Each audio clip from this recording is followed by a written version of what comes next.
ages. That's great. But now you've said AI so many times, I have to talk a little bit about that. It's all your fault. Last year we talked about the idea that AIs could be useful, or Gen AI could be useful for code review, for explaining code. And I know quite a bit of work has been done in the Linux kernel community around that. Yeah. Where do you think this is today? Well, it's not there today. I mean, we have people who are doing a lot of work in using AI, mainly to help maintainers deal with the flow of patches and backporting patches to stable versions and things like that. Honestly, from a practical standpoint, a lot of that is experimental, and the big issues we see is that AI has been very disruptive to a lot of our infrastructure. So we have the AI crawlers that crawl all over the kernel.org source infrastructure, and that has been a huge pain and not always pleasant. So there's some good and some bad. I'm still very much, I'm looking forward to the day when AI is less hyped and more like the everyday reality that nobody talks constantly about. And that's clearly still a few years from now. I think exciting new technologies are always what people want to talk about. And of course, with the trillions of dollars being invested, there's a lot of curiosity. But one of the things that I found interesting in Amsterdam at the Open Source Summit there, Daniel Stenberg from libcurl talked about how the AI-generated SLOP security submissions, security reports, are almost a denial of service attack on his project. Yep. And is this something that you see? We have seen it on the kernel side. We have not seen it to that degree, but we do see bug reports and security notices that are clearly basically made up by people who misuse AI, and it does take resources away from maintainers. It has been a bigger problem in some other projects than it has been for the kernel. That's great. So the other use, of course, that everyone wants to talk about is AI for code generation. So Yep. I always talk about autocorrect on steroids, because AI is fantastic at code completion, at helping you with syntax, with standard libraries. And then at the other end of the spectrum, what today is talked about is agentic AI. So basically having an AI agent to which you say, hey, Claude, I want you to develop this feature, all the way to people saying, in a week, with the help of one of those AIs, I built a complete product. Are you playing with this at all? I'm not playing with it at all. I'm sure people are looking at it even for the kernel code base. I suspect the kernel is insular and different enough that despite us having a lot of code in the open that you can use to teach AI, it doesn't tend to be, I mean, I don't think a lot of people are doing vibe coding for the kernel. I think people are doing vibe coding for own small personal projects. And I actually think, I see that as mostly a positive thing. I just think of how, when I grew up, I have a hard time seeing people, but I'm guessing not a lot of the people in the audience grew up with computers and reading magazines and typing in programs from computer magazines 45, 50 years ago. Yeah. No hands came up onto that.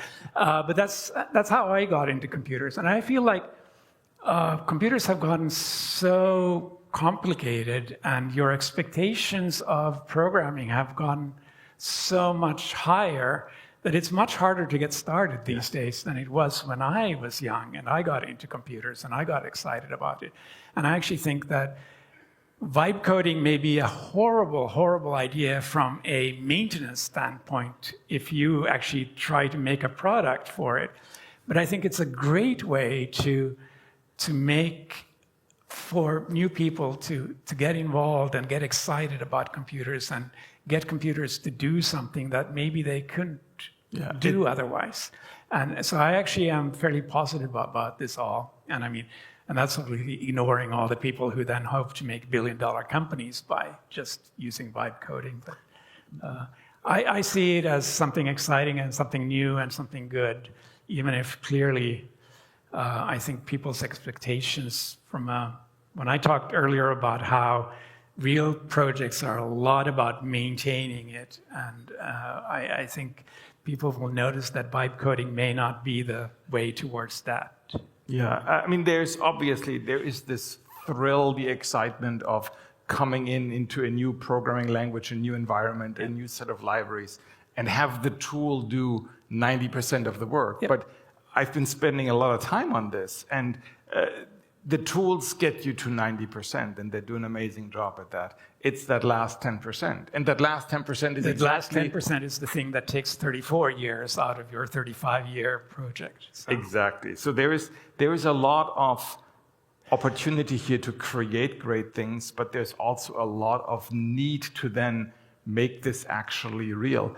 But we do see a lot of talk about layoffs of software developers, real job losses in the US, thousands, tens of thousands of people getting laid off, and usually with the AI makes us so much more productive. And so if you think about people who are students today thinking about computer science, do you think there will be a significant impact on software development as a career?